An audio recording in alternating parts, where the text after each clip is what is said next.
우리가 살고 있는 집에 아직 대출이 많이 남아 있는데 주택연금 가입이 가능한가요? 이혼을 하거나 재혼하면 주택연금 어떻게 되느냐? 형제, 자매와 함께 사는 경우도 있잖아요. 자, 그런 경우에도 가입할 수 있나요? 재건축이 예정된 주택은 네. 주택연금이 가입 가능하냐? 안녕하세요. 오늘은 주택연금에 대한 이야기를 하려고 하는데요. 사실 주택연금은 은퇴 후 노후를 사는 분들에게 매우 중요한 옵션 가운데 하나입니다. 자, 그러다 보니까 유튜브를 비롯한 여러 가지 정보들도 많습니다. 그런데 중요한 것은 정보가 많다 보니까 이것이 부분에 대한 정보들이 많더라.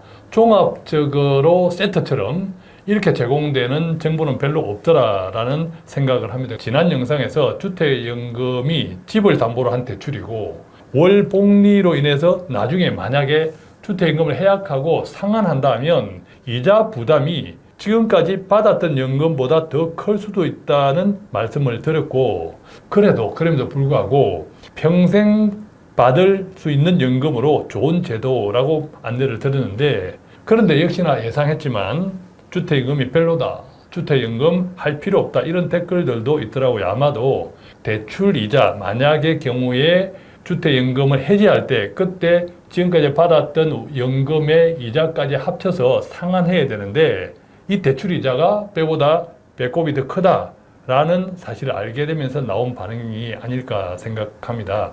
그래서 오늘은 그 같은 내용도 좀 포함해서 주택연금에 관해서 많이 질문하시는 내용 10가지를 총정리해보는 시간 갖겠습니다. 오늘도 연금부자 1타 강사 우리 집 지원센터 이재문 팀장님 오셨습니다. 안녕하세요. 네, 안녕하십니까.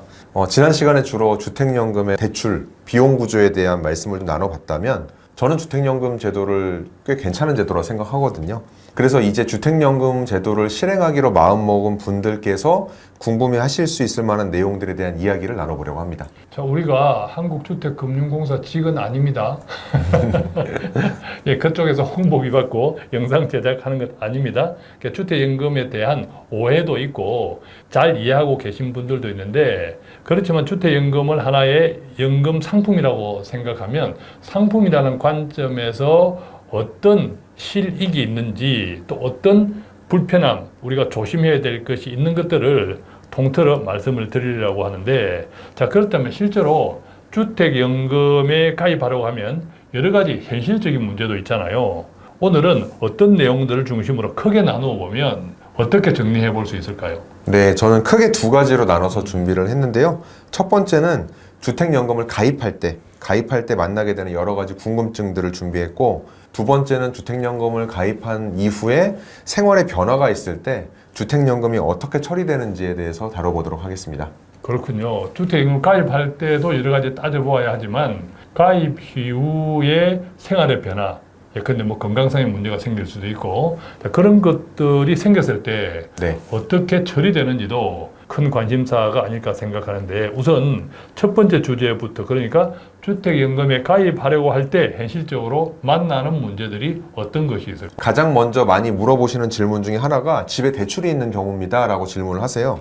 많은 분들이 우리가 살고 있는 집에 아직 대출이 많이 남아 있는데 주택연금 가입이 가능한가요? 라고 이제 물어보시는데, 결론부터 말씀드리면 가능합니다. 그런데 기존에 갖고 계신 대출을 상환한 이후에 가능합니다. 예, 일반적으로 주택은 비용이 비싸죠. 가격이 비싸다 보니까 뭐 젊은 친구들도 그렇고 나이가 드신 분들도 대출을 뭐 많든 적든 차이가 있을 뿐이지 대출을 깔고 앉아 있는 분들이 많은데, 자, 그런데 이런 분들도 주택연금을 활용한다고 하면 기존 대출이 있는데 그것을 상환할 수 있는 여력이 실제로 가능할까요? 네, 맞습니다. 그래서 선순위 대출 상환, 보통 이제 은행 대출인데, 은행 대출 상환이 어려운 분들은 주택연금의 인출한도 설정하는 제도가 있습니다. 예. 그래서 인출한도를 설정을 하면 그 안에서 목돈을 인출해서 먼저 은행 대출, 선순위 대출을 상환할 수 있는 제도를 운영을 하고 있습니다. 자, 그런데 조금 전에 말씀하신 인출한도라는 것은 어떤 뜻인가요? 조금 전에 이제 사례자분의 케이스와 같이 예를 들어 내가 소유한 집이 이제 5억 정도라고 감안을 했을 때 그 안에 이제 갚아야 될 대출이 1억 정도 있다라고 하면 일반적으로 이 1억이란 돈을 갚기가 현실적으로 어려운 경우들이 있습니다. 그러다 보니까 그 은행에서 이런 주택연금 제도를 설정할 때 목돈을 먼저 상환할 수 있는 이런 한도를 이야기를 하는 것입니다. 그렇군요. 자, 그렇게 되면 인출 한도를 이용할 때는 현금이 당장 부족해서 기존의 대출을 갚지 못하고 있는 분들도 주택연금으로 해결할 수 있다. 이렇게 이해가 되네요. 예, 그렇습니다. 그리고 이제 선택하신 그 지급 방식이 여러 가지가 있는데 그 방식에 따라 인출 한도도 계산되는 방식이 조금씩은 다르다 보니까 구체적인 내용 상담을 직접 받아보시고 결정을 하시는 게 좋겠습니다. 예.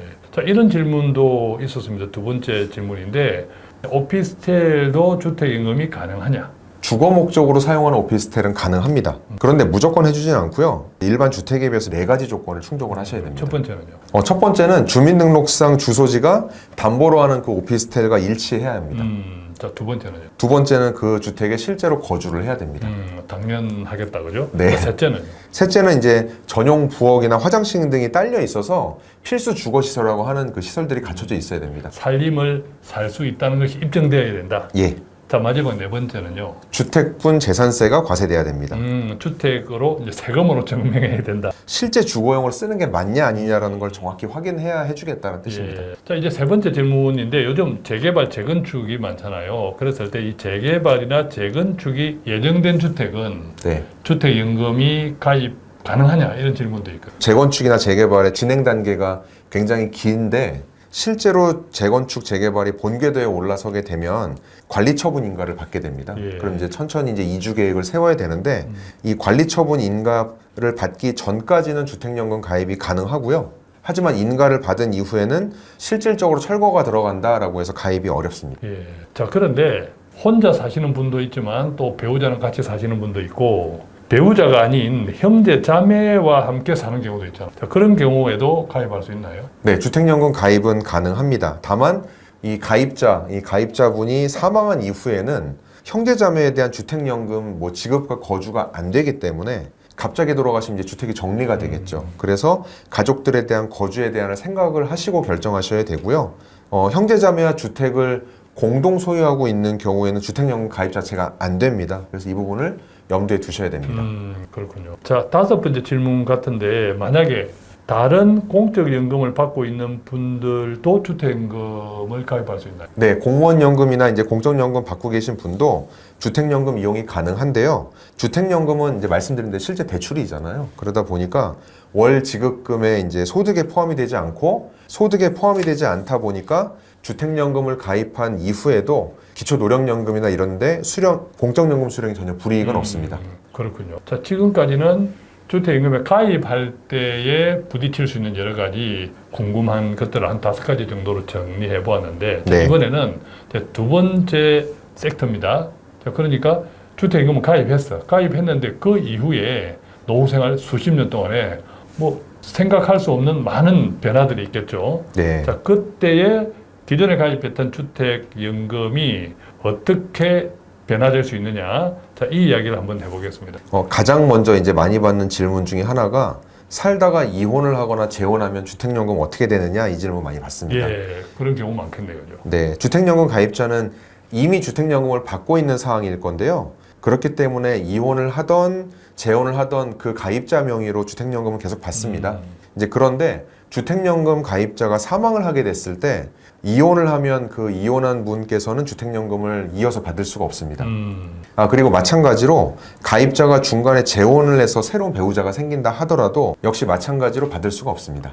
그러니까 이 말은 가입자가 중간에 재혼을 했어. 재혼을 했는데 그 가입자가 사망을 했다. 네. 자, 그랬어도 그 당시에는 어쨌든 재혼을 통한 배우자임에도 불구하고 승계가 안 된다. 예, 안 됩니다. 안 되는 이렇게 뜻입니다. 이해가 되군요. 그렇다면 정리해 보면 이 주택연금을 승계받을 수 있는 가입자의 사망으로 인해서 승계받을 수 있는 것은 가입할 당시부터 계속 혼인 관계에 있는 배우자 여자만 가능하다.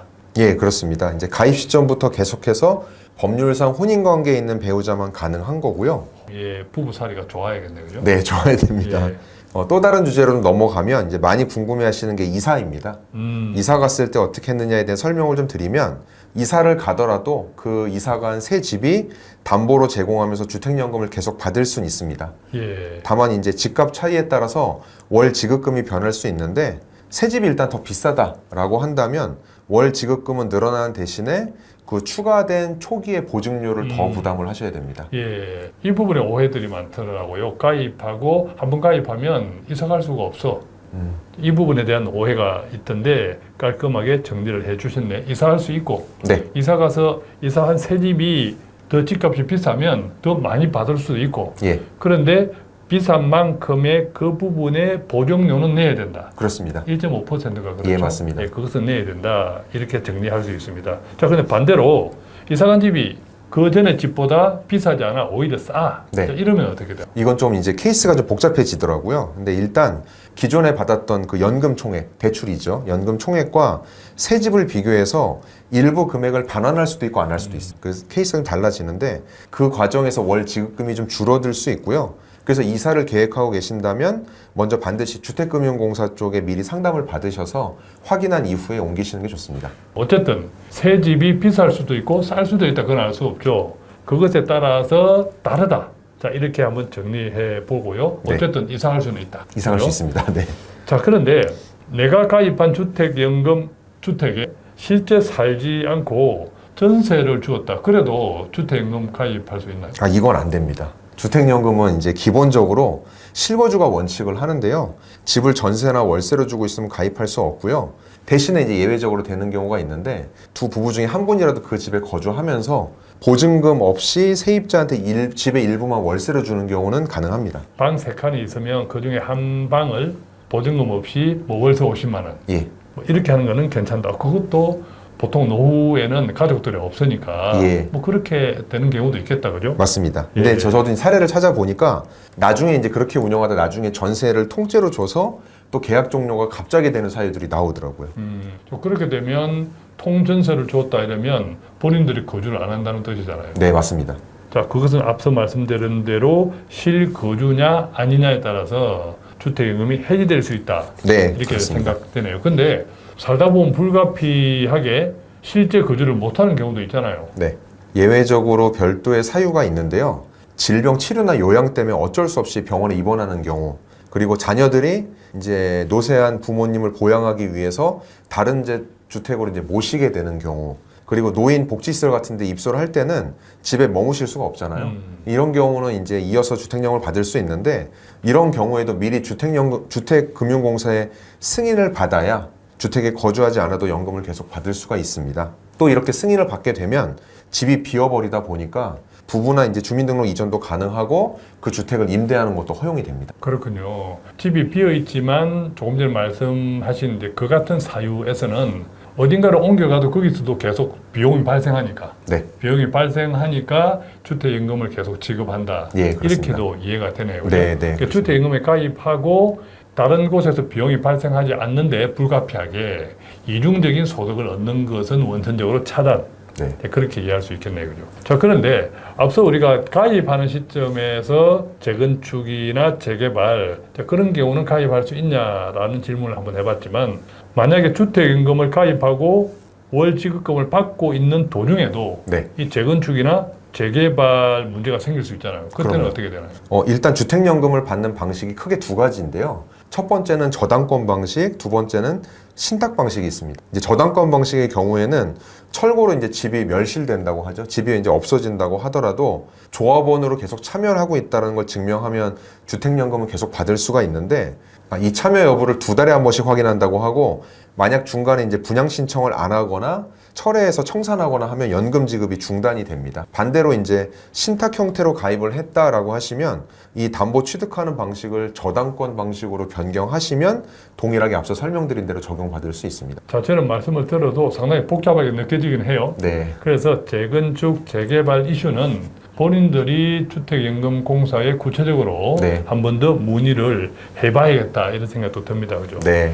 자, 그런데 이 주택연금을 받게 되면서 여러 가지 변화에 대한 이야기를 지금 하고 있는데, 만약에 주택연금을 해약하고 중간에 상환을 한단 말이죠. 상환을 했는데 예컨대 뭐 집값이 올랐다든지 등등 해서 네. 보통 그런 이슈들이 많죠. 상환을 한 다음에 다시 같은 집으로 가입할 수 있나요? 아무래도 이제 집값이 올랐을 테니까. 저도 이제 그런 뉴스를 이제 나오는 걸 좀 봤는데요. 원칙적으로는 해지하면서 3년 동안은 동일한 주택으로 재가입하는 거는 안 됩니다. 다만 이제 재가입되는 시점에 주택 가격이 이전이랑 동일하거나 오히려 낮았으면 바로 재가입은 또 받아주더라고요. 예, 가격이 떨어졌으면 바로 받아주는데 네. 올랐을 때는 받아주지 않는다. 그것은 왜 그런 거예요? 좀 약간 상식적일 것 같긴 한데 집값이 오를 때마다 이제 해지하고 더 오르면 멈추고 이제 이런 예. 것들을 반복하면서 연금액을 높인다라는 제도 남용을 좀 방지하려고. 그렇군요. 일종의 시장 교란 행위를 방지하겠다. 네. 예, 그렇군요. 자, 오늘은 이렇게 노후 생활에서 가장 중요한 옵션 중에 하나인 이 주택연금을 가입하는 시점, 그 다음에 가입한 이후에 여러 가지 변화에 따른 여러 가지 궁금증들을 한 10가지로 나누어 보았는데, 세어보지는 않았는데 실제로 10가지가 더 넘었다라는 생각도 듭니다. 생각보다 고려해야 될 부분이 의외로 많네요. 네, 그렇습니다. 주택연금이 이제 저는 분명 좋은 제도인 건 맞는데 가입 전에 나한테 벌어질 수 있는 여러 가지 현실적인 문제들을 미리 파악하고 준비하시면 더 좋을 것 같습니다. 예. 자, 오늘 주택연금에 대해서 한 10가지 정도 제 생각에는 그보다 더 많았다고 생각하는데, 그것들을 연금부자 1타 강사 돈 걱정 없는 우리집 지원센터 이재문 팀장님 통해서 함께 나누어 보았습니다. 많은 도움이 되었기를 바랍니다. 여기서 마치겠습니다. 고맙습니다. 고맙습니다.